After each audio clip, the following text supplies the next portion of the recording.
The husband of my daughter is from Nnewi of Anambra State.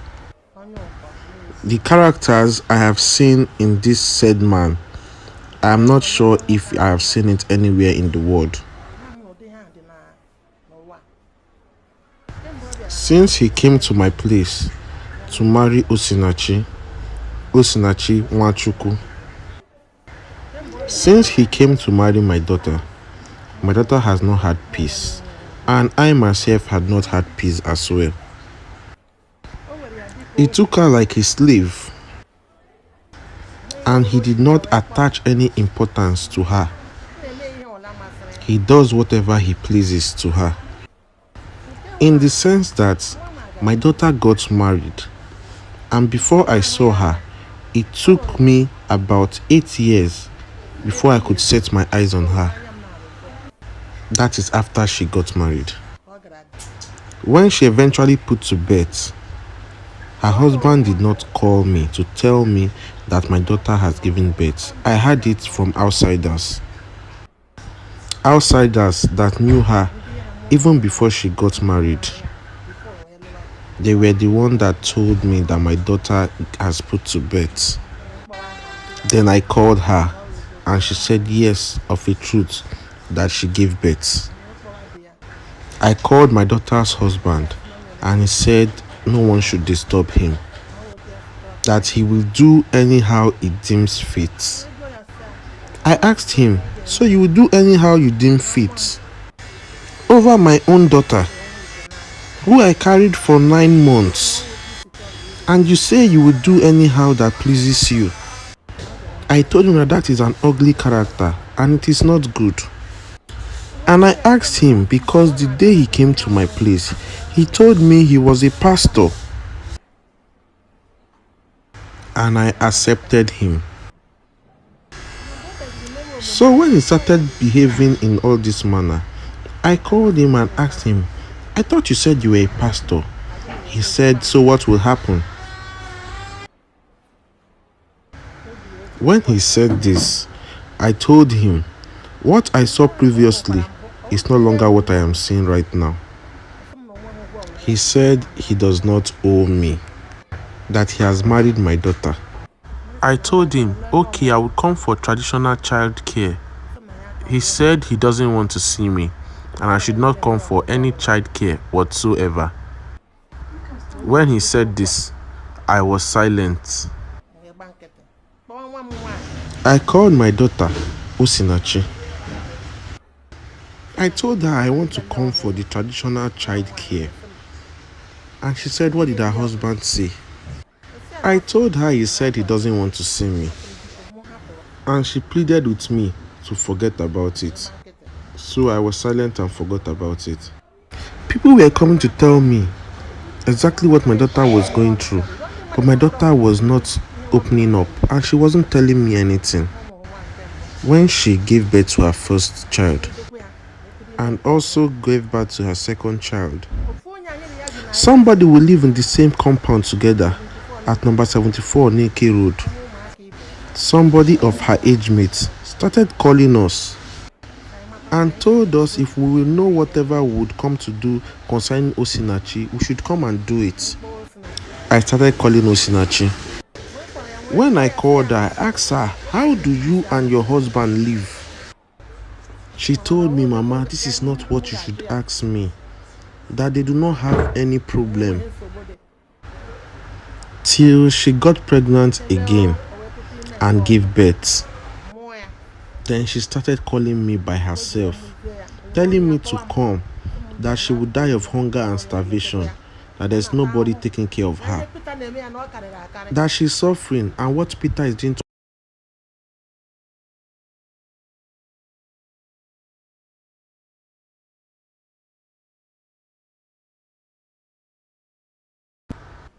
Then I started calling my eldest daughter, and I told her to please come and help me see how we can bring back Osinachi. Because I did not understand the saying that if she did not go alive, she would go dead. After we finished discussing about it, My eldest daughter agreed that she would go. So she prepared and traveled to Abuja.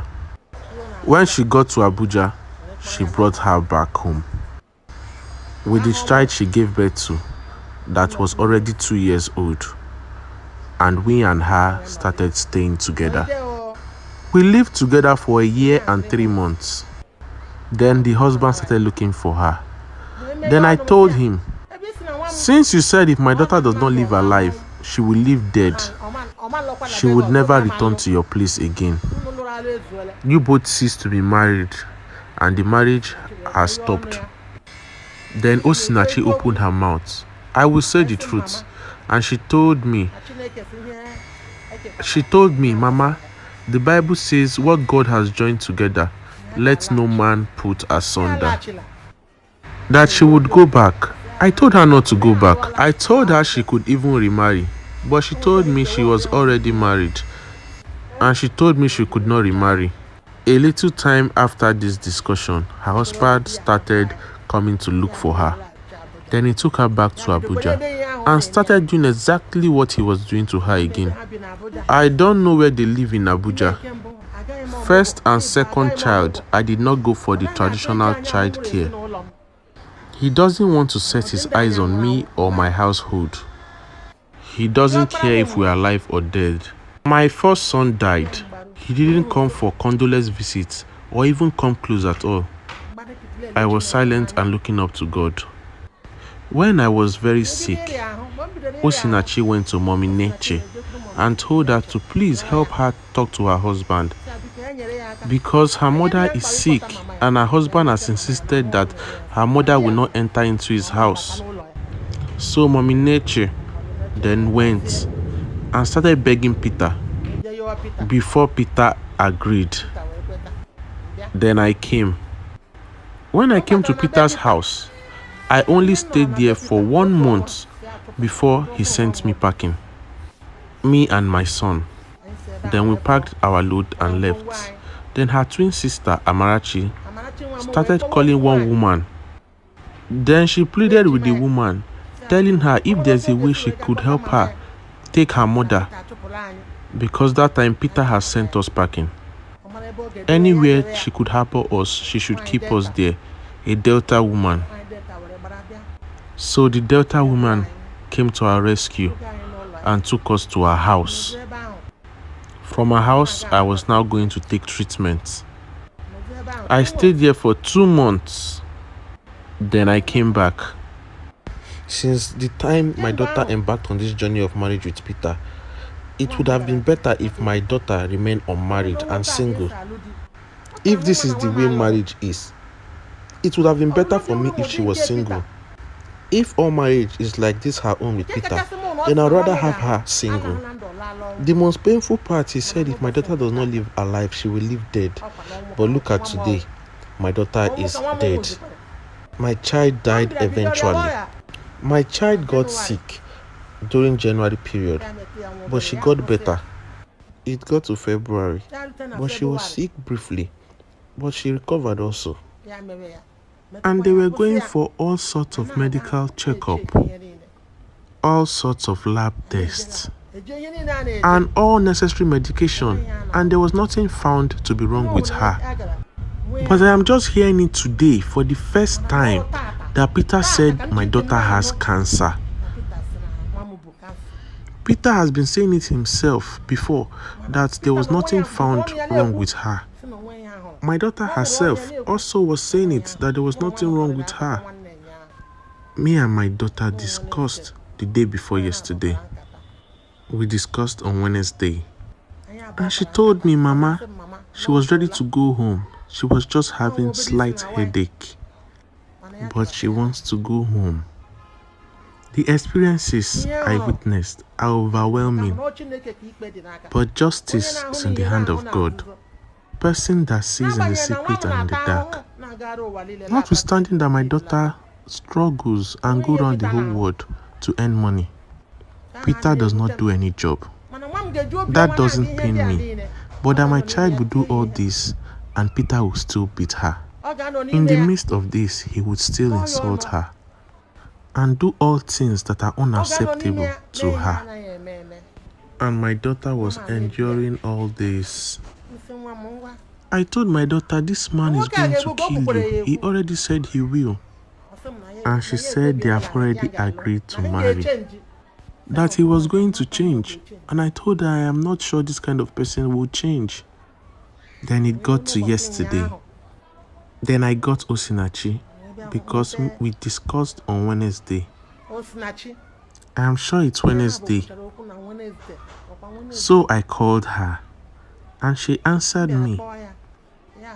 After she had answered me, I asked her, how are you? And she said, Mama, I am fine. And I told her you will keep going forward. And I was saying thank you to God, the person who made my child to get herself back again. This was what I was saying to God. Then I called her and I told her that we are going to do a wonderful thanksgiving to God for what He has done. And she told me there's no problem.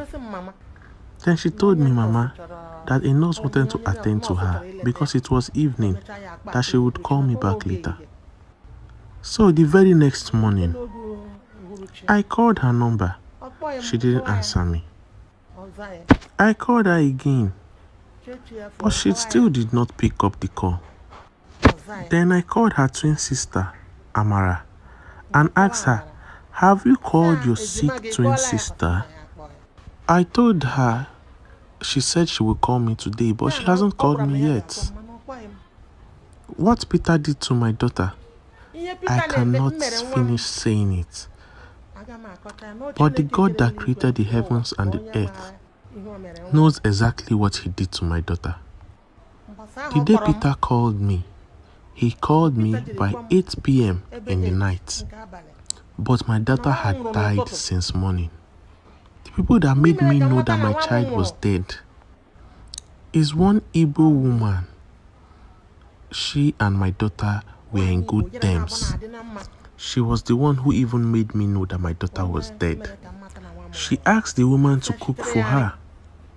The woman finished preparing the food and took it to her, only to find out that Osinachi was not where she was again. And she was dead. So this man, Peter, called me by 8 p.m. at night. By the time I heard that Osinachi was dead, I called him. He wasn't picking my call. I called him multiple times. He wasn't picking. So it got to that about 8 p.m. So he called. He called me with Osinachi's number. I picked up the call. I asked him, how are you people doing? He told me that they are all fine. I asked him, how about the children? And also, how about Osinachi? Then he told me Osinachi has crossed over to the evening. So I said, Osinachi went where? Then he said, Osinachi is dead. I said, so Osinachi is dead? I said, oh, so that thing you said, you have finally achieved it. You told me if she does not live alive, she will live dead. And I told him God will surely judge this matter. Her sister went to look for her when she was feeling sick. He did not allow her to enter into the hospital to even look at her sister. Her brother is in Abuja. When her brother went to check on her, he sent him out. My daughter was begging her to please allow her check on her sister. He doesn't agree. We also here were begging him. He doesn't agree. We told him since the children are still young, he should allow her take care of her. But he refused. He said he did not tell us he could not take care of his wife. That he knows exactly how he should take care of his wife and family. Truly, truly, I tell you, it pains me a lot. But I am not pained so much because God knows all. He knows everything. Since it's somebody like me that God allowed somebody like Peter Nwachukwu to come to, I say in everything, may God take all the glory.